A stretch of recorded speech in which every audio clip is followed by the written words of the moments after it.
जबरदस्त तरीके से प्रताड़ित हैं, और उससे भी बड़ी बात, जबरदस्त तरीके से लड़ाई लड़ने वाले हैं, दुश्मनों को हराने वाले हैं।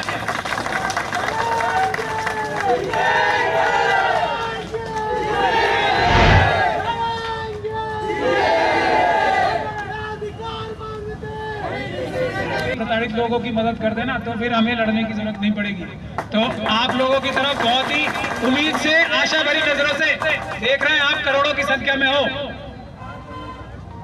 और आपका हक जो है छीना जा रहा है सर, तो आप लोग ही हम सबकी मदद करते हैं। समता सैनिक दल जो बाबा साहब डॉक्टर भीमराव अंबेडकर ने स्वयं बनाया था, इसमें हमें अभी 2 दिन पहले उनका सम्मेलन था, वहां बाबा साहब के जो पौत्र हैं वो भी थे और इसके वो मुख्य संरक्षक हैं।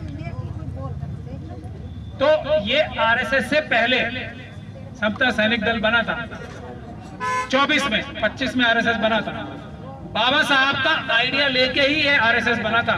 तो हम लोगों ने तो बाबा साहब का मिशन शायद मजबूती से नहीं पकड़ा, उसी की वजह से आरएसएस आज इतनी मजबूत हुई है। हिंदू राष्ट्र बनाने की तरफ बड़े बड़े कदम उठाए जा रहे हैं। वो मनुस्मृति जो बाबा साहब ने 1927 में जलाई थी, उसको भारत, और उसके बाद भारत का संविधान बनाया था, उसको भारत के संविधान को खत्म करके मनुस्मृति दोबारा लागू करने की जो है साजिश हो रही है। थोड़ा और उधर देखता हूं तो हरनाम जी खड़े हैं वहां पे, वो भी बहुत संघर्ष कर रहे हैं। थोड़ा वो ऐसा सोचते हैं कि ये जो मनुवादी हैं ये शायद कभी न्याय करेंगे। इनकी जो सामर्थ्य है, इनकी जो कैपेबिलिटी है, इनका जो टैलेंट है, उसका 100% नहीं तो 2-3% तो इनको रिटर्न मिलेगा ही। ये इनकी गलतफहमी है, मेरे हिसाब से दूर होते होते हो जाएगी। न्याय SC ST OBC और माइनॉरिटीज जो हम लोग हैं वही ईमानदार by birth, by genetics, by genes होते हैं। बाकी सब लोग जगह जो बच जाते हैं लोग, वो बेईमानी करते हैं, वो नाइंसाफी करते हैं, वो जुल्म करते हैं। उनमें से कुछ मुट्ठी भर लोग ऐसे हो सकते हैं जो अपनी जीन्स के खिलाफ जाते हैं, ईमानदार होते हैं या इंसाफ करने वाले होते हैं। तो हरनाम जी जैसे लोगों को, ऐसे मुट्ठी भर लोगों में से कोई कभी मिलेगा नहीं, और संघर्ष करते रहेंगे, करते रहेंगे, करते रहेंगे। सारा काम ये करेंगे, मलाई बाकी बचे हुए लोग खाएंगे। आखिर में मैं आता हूं डॉक्टर रितु पे। अभी बहुत सारे लोगों ने कहा, हमारे दिल्ली यूनिवर्सिटी के जो SC ST कर्मचारी यूनियन के प्रेसिडेंट साहब भी यहाँ मौजूद हैं, ये भी संघर्ष करने के लिए आगे आ रहे हैं। ऐसे लोगों की जरूरत है, ऐसे लोगों की जरूरत नहीं है। राजवीर सिंह साहब, ऐसे लोगों की जरूरत नहीं है जो पीड़ा तो समझते हैं लेकिन पीड़ा के लिए संघर्ष करने के लिए आगे नहीं आ रहे हैं। और आज मुझे खुशी है, डूटा के लोगों से हमने बहुत रिक्वेस्ट की। सागर सर तो हैं यहाँ, डूटा के हैं, डूटा के यहाँ सागर सर हैं SDTF के। मैं डूटा की बात कर रहा हूँ, सागर सर तो सागर सर हैं, हमारे हैं, डूटा में रहे थे। वो हरनाम सिंह जी का एग्जाम्पल दे रहा था ना, मैं सबसे ज्यादा डिजर्व ये करते हैं और इनके अलावा कोई डिजर्व भी नहीं करता। तो मैं तो एग्जाम्पल दे के बता रहा हूं, सबसे ज्यादा समझदार भी होंगे कर्मचारियों की और यूनिवर्सिटी के अधिकारियों की, और टीचर्स की लड़ाई भी सबसे अच्छे तरीके से लड़ पाएंगे। लेकिन वहां लड़ाई थोड़ी लड़नी है, वहां तो बेईमानी कर रही है।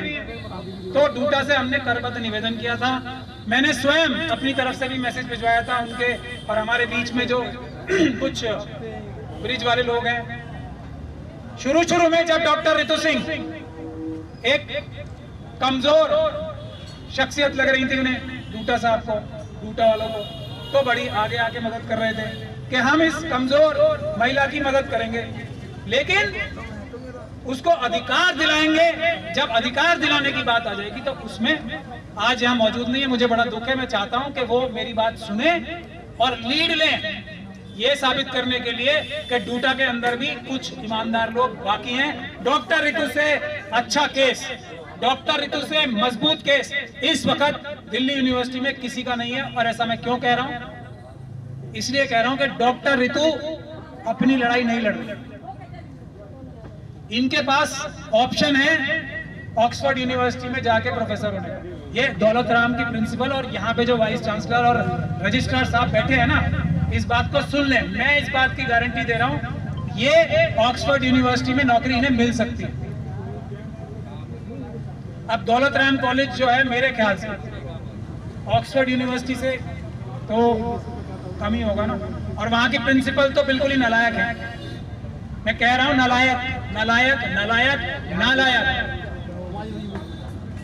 बेईमान है बेईमान है बेईमान है बेईमान है।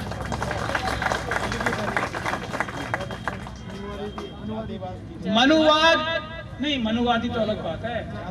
ये इनकॉम्पिटेंट है, इनकॉम्पिटेंट है, इनकॉम्पिटेंट है। डॉक्टर रितु के साथ वो तो अलग बात। डॉक्टर रितु के साथ बैठकर किसी भी टॉपिक पे मैं चैलेंज करता हूं, अगर वो किसी भी टॉपिक पे बैठ के डिबेट कर ले और पूरी दुनिया ना देख ले कि डॉक्टर रितु को अगर 100 आता है तो उन्हें 2 आता है, और ऐसी डॉक्टर रितु को ये इनकॉम्पिटेंट जो है प्रिंसिपल वो निकालेगी।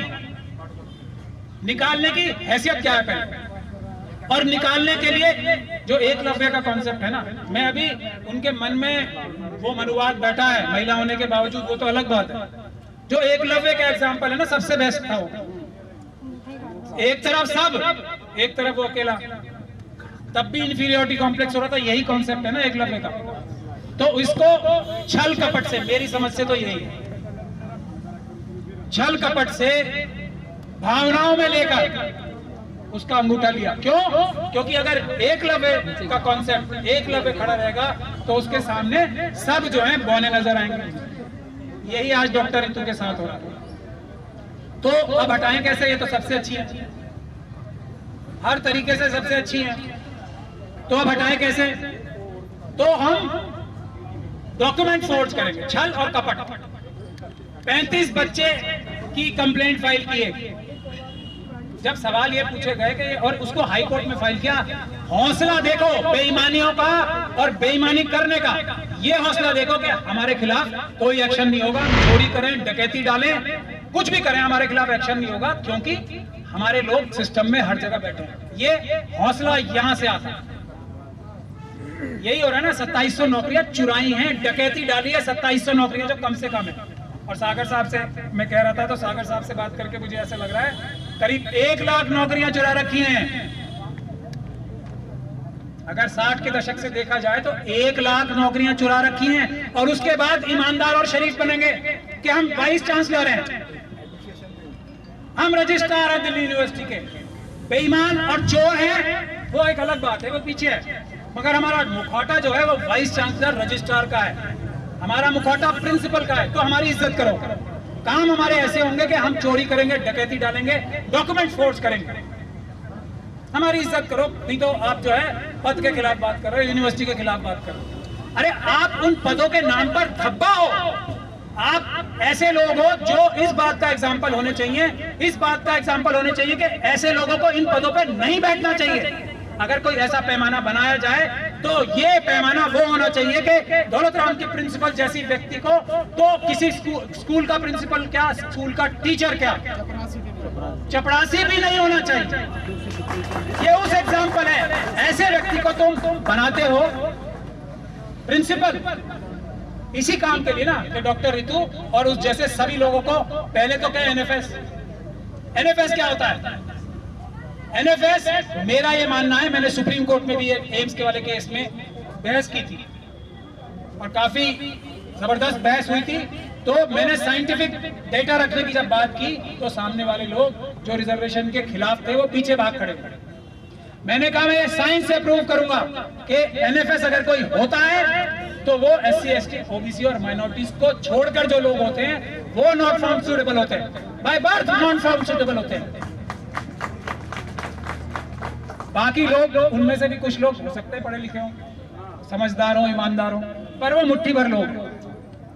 तो डॉक्टर रितु का केस ऐसा है, डॉक्टर रितु का केस से ये साबित हो गया कि इस तरीके से 1 लाख नौकरियां मारी हैं। रिजर्वेशन है ना, इसीलिए 4 डिमांड्स हैं यहाँ पे। पहली डिमांड, डॉक्टर रितु के केस में पहले तो एफआईआर ही नहीं हो रही थी, चलिए एफआईआर हो गई, किसी तरीके से गलती से जैसे भी समझ लीजिए, पीछे तो पुलिस ने उसमें जो इन्वेस्टिगेशन की, ये है दुख की बात, सोच लीजिए, जो इन्वेस्टिगेशन की पूरी ताकत इस बात के लिए लगाई कि किसी तरीके से क्लीन चिट दे दी जाए रजिस्ट्रार साहब को और प्रिंसिपल साहब को और दूसरे प्रोफेसर्स को, जो सब डॉक्टर रितु को झूठे दस्तावेज बनाकर नौकरी से निकालने की साजिश में शामिल थे। 5-6 प्रोफेसर्स भी हैं उसमें, दौलत राम कॉलेज के, और भी अधिकारी हैं जिन्होंने वो डॉक्यूमेंट फोर्ज किया और उसका इस्तेमाल किया। जो बच्चे हैं ही नहीं उनके सिग्नेचर्स किए, जो दौलत राम कॉलेज में नहीं उनका, और डॉक्टर रितु ने उनको पढ़ाया, ऐसा तो बिल्कुल भी नहीं है, ये इन्वेस्टिगेशन में निकल के आ गया।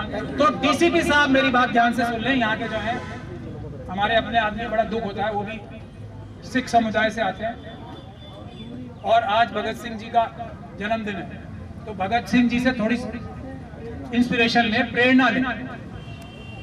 डीसीपी साहब ने अपराध किया इसी डॉक्टर रितु साहब के केस में।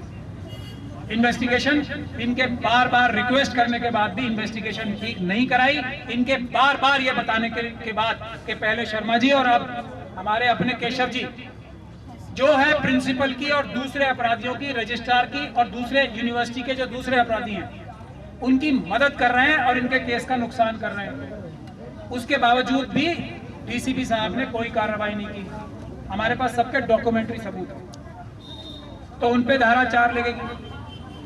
अब ये केशव साहब हैं, वो शर्मा जी पे तो लगे, पूरी ताकत लगाई किसी तरीके से सारे सबूत नष्ट कर दे। पुलिस की बात बता रहा हूं मैं यहाँ,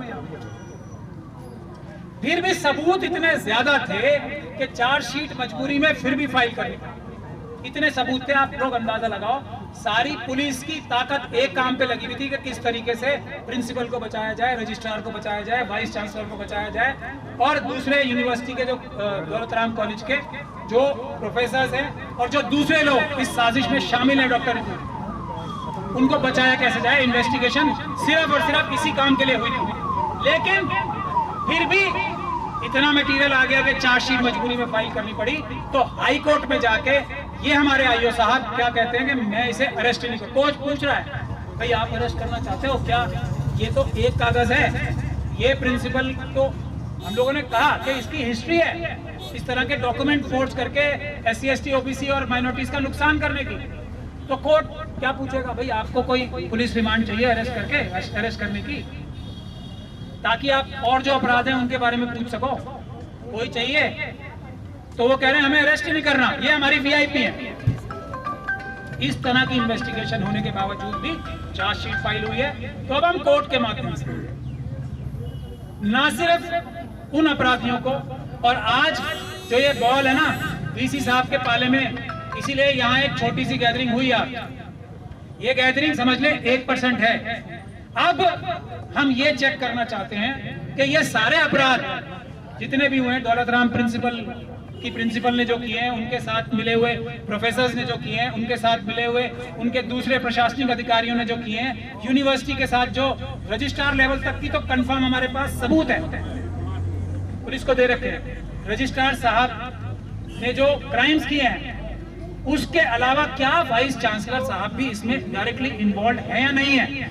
ये पब्लिक मीटिंग जो आज हमने कॉल की है, इसलिए की है कि अब हम वाइस चांसलर साहब को ये मौका दे रहे हैं कि अगर वो इसमें इन्वॉल्व नहीं है, इस सारी फोर्जरी, इस सारे डॉक्टर रितु के खिलाफ जो सबूत इकट्ठे किए उसमें वो शामिल नहीं है, तो तुरंत प्रभाव से हमारी पहली 2 डिमांड वो जो उनके हाथ में है, रजिस्ट्रार साहब को टर्मिनेट करने की और प्रिंसिपल को टर्मिनेट करने की, वो काम करें। अगर वो ऐसा नहीं करते तो ये इस बात का साफ सबूत होगा कि ये सब काम उनकी नॉलेज में ही नहीं, उनकी जानकारी में ही नहीं, उनके इशारे पे हुआ।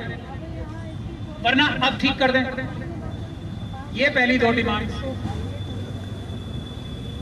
तो उसके बाद है 27 जो हजारों नौकरियां जो चुरा ली गई हैं, और इसीलिए डॉक्टर रितु का केस मजबूत और करना जरूरी है, क्योंकि ये अपनी नौकरी के लिए नहीं लड़ रही है। मैंने कहा ना कि इनको ऑक्सफोर्ड में मिल जाएगी नौकरी, ये अपनी नौकरी के लिए लड़ाई नहीं लड़ रही, ये सिर्फ ये दिखाने के लिए लड़ाई लड़ रही है कि खुद तो चाहे जिस भी तरह से, और बहुत सारे तरीके इन्होंने बताए हैं कि एक हमारे प्रधानमंत्री जी हैं वो कहते हैं पकोड़े तलो, उससे अब ये पीएचडी करके इस चीज के लिए भी तैयार है, मैं देश छोड़ के नहीं जाऊंगी, पकोड़े तक तल लूंगी मगर ये अन्याय नहीं होने दूंगी।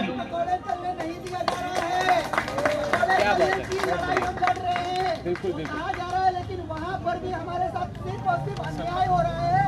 सारे मेंबर होने के बावजूद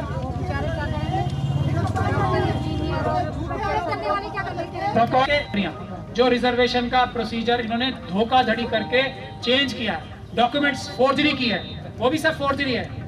जो SC/ST एक्ट के तहत अपराध किया है उसको पकड़वाने के लिए डॉक्टर रितु जो है ये संघर्ष कर रही हैं। इनकी अपनी नौकरी का नहीं है, ये एक ऐसा एग्जाम्पल सेट होना चाहिए। हम सब ने लाइन खींच के ये लड़ाई लड़नी है।